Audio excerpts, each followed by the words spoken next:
Oh my gosh, I turned on the lights and I was just blinded. All right, hello weirdos. Welcome weirdos, welcome back to my channel. My name is EmmaAbe and I am loving the like bro looks I'm giving out in this, look. I'm feeling it. I'm feeling it. Feeling my very like masculine side right now. And I love it. All right, so what are we doing today? Today, very exciting video. It's another TBR, I know, but this just kind of happens because November is like one of those reading months where I participate in readathons. All right, and I'm doing the TBR for the IndigAthon. Yay! I'm so excited. So the IndigAthon is hosted by these two lovely creators, Bear from @2Brody and Michelle from Thor Wants Another Letter. They host this every year. They do an amazing job. I love that they do this. Thank you guys so much for putting all the work in that you do, and I'm sorry people were shits to you last year, just asking you to do like more than you signed up for, but take it easy this year. I will link their videos, the announcement videos, in the description of this video. If you want to participate, please. It's real fun. It's a whole bunch of fun every single year. The focus is always to engage more with like Indigenous literature. This year the intention has been to focus a lot on Indigenous joy. Yeah, I kind of failed at that. You'll see in what I'm choosing to read this year.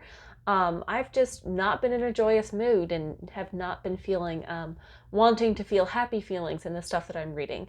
They have 7 prompts and I'm going to read them to you. So the first is to read the group book, and that is Apple in the Middle by, I do not remember who, and I should have written this down, but I didn't. But here's the book. That one I'm not sure if I'm going to get to because I've got a lot of stuff to read, but it will be on that list of if I can get to it books. It looks really cute though. It seems like it's a middle grade book and it looks really cute. The next prompt is to read a book with Indigenous joy. After that is read a book that has been recommended by one of the hosts, so that would either be Bear or Michelle. Then another prompt is land acknowledgement. Read a book about the native lands that you live on. Really like that prompt. The next prompt is read a book with your favorite color on the cover. Next is to read an Indigenous poetry collection. And the last prompt is to read a book with an elder protagonist. I think I've covered most of them in my book choices. The one prompt that I have not fulfilled in any way at all is read a book with an elder protagonist. Sorry, peeling off a sticker. Stickers are goddamn distracting. Don't get things with stickers because stickers are distracting. And this is a prompt.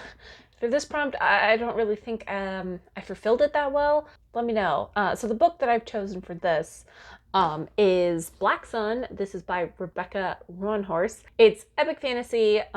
It's all set in like pre-Columbian, which I'm super excited about that portion of it. I imagine that there will be instances of Indigenous joy in this book, so that's kind of how I'm connecting it, but I'm entirely not sure. If I'm completely wrong about that, I apologize. I honestly just wanted an excuse to read this book. It is a fantasy, super into the fantasies lately. There is a solar eclipse approaching, very, very similar, seems to me, and I don't know if this is true, but because I haven't read the book yet, it seems very reminiscent to some of the prophecies that were happening in the Aztec empires, one of them being that a comet is going to fly across the sky, and that's going to foreshadow the downfall of the Aztec empire, and that happened. It was a coincidence that happened right before Hernan Cortez showed up, so I don't know if that's an allusion to that, but that seems pretty cool in my opinion if it is. Yeah, and so there's solar eclipses happening and could totally upturn the world, and there is this character on a ship that seems trustworthy but isn't. I don't know. That just seems really, really interesting to me. So this is one of the books that I'm going to be reading this year for the IndigAthon. Very excited. This one does have an audiobook. I have it. I'm very excited to crack it open. For a host recommendation, I decided to go with The Only Good Indians. This is by Stephen Graham Jones. This is not happy. This is not happy at all. This is horror. I just laugh because this is horror and it's the opposite of Indigenous joy. Really failing on that. aspect of this whole readathon. But I have been eyeing this for a while, and again, this is just an excuse to bump it up in my list of books to read. I know this is about a group of men who go on a hunting expedition and into the woods, and they're all indigenous, and they get like trapped there, and violence happens. And I know nothing else about this book, and I'm very excited. Yeah, I've been super digging the that whole aspect. Let's talk about read a book with your favorite color on the cover and read a book of a poetry collection. So this isn't a poetry collection, but it is a collection of essays about like indigenous life. And I've talked about this one briefly before on the channel. And that is Yellow Woman and a Beauty of the Spirit. This is essays on Native American life today. This is by Leslie Marmon Silko. It's just what it says on the tin, and the reason it has my favorite color is because there's red in here, and red is my favorite color, so there you go. An essay collection. I have read indigenous poetry collections in the past. It's not that I don't like them. It's that it's the poetry thing for me. It's like, so I went with a collection of essays, nonfiction, definitely more my speed than poetry. So the last prompt that like I'm attempting to fulfill is the land acknowledgement. So I thought that this one is a really, really good prompt. I think it's an awesome prompt. So I'm going to go with Ohio because that is where I'm going to be during November.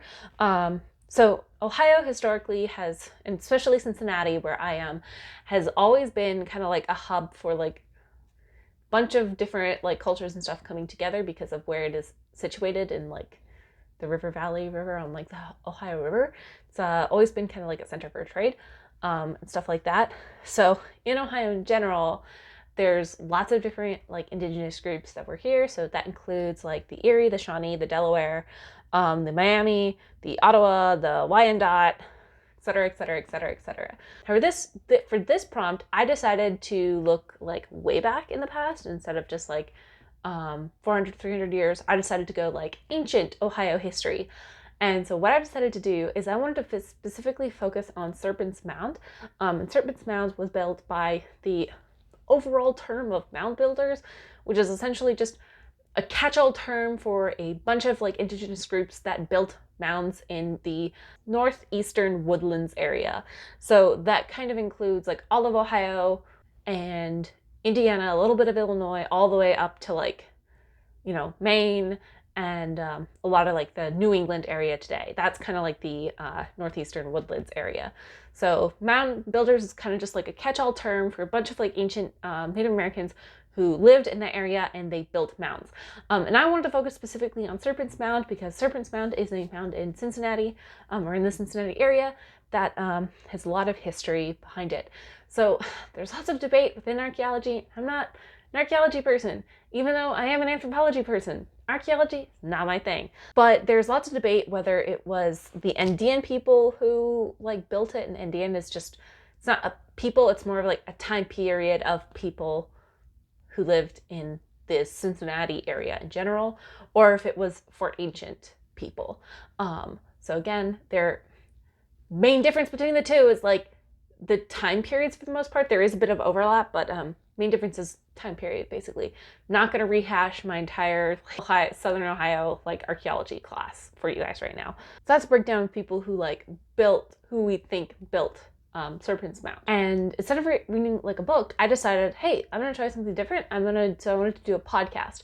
So the podcast, oh my god, the podcast was so fucking hard to find because this makes me heated, because a lot of the podcasts that I was finding that discussed Serpent's Mound were all like along the conspiracy theory vein, or like, ooh, let's look at like the supernatural stuff surrounding Serpent's Mound, and or they were all a la Ancient Aliens. That pissed me off. That made me really, really angry, because like there isn't anything like inherently supernatural about Serpent's Mound.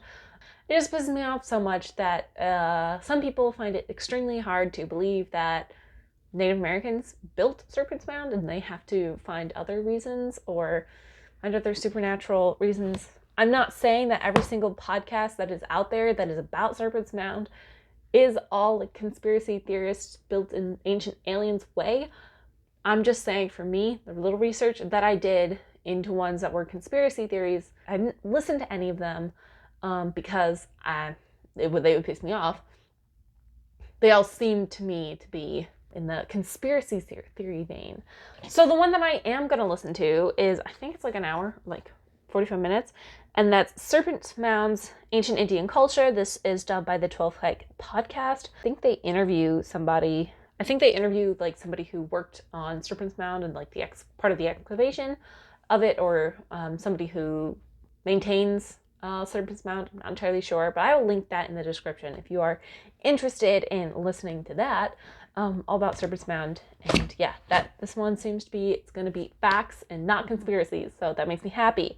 The very last book that I kind of like want to mention that I'm planning on reading, so it could kind of count for like land acknowledgement, but also kind of not, because it just kind of like is an overall thing. You'll understand when I show it to you.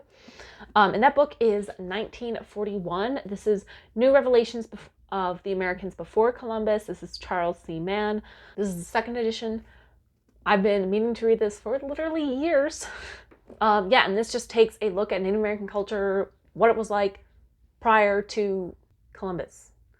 And yeah, so pre-contact. And this is just a very exciting book. Kind of deals with land acknowledgement, because I bet it's going to talk about some of the Cincinnati area or the northern eastern woodlands. But it's kind of like all of, I think this focuses primarily on North America, but might touch on like Central and South America as well. I'm very excited to read this one too. So there you go. Those are the 4 books that I am planning to read for the IndigAthon. Yeah, so I got a bit of fiction, got a bit of horror, fantasy, and nonfiction. I am very, very excited, and it's going to be a fun month. I think I have a total of like 7 books that I've slated to read between this and nonfiction November. Thank you guys so much for watching this video. I hope you guys have a lovely day and a lovely Halloween. And that, let me know, what are some books that you're planning on reading for the IndigAthon? What do you think of the books that I chose? Let me know all that stuff in the comments down below. All right, bye.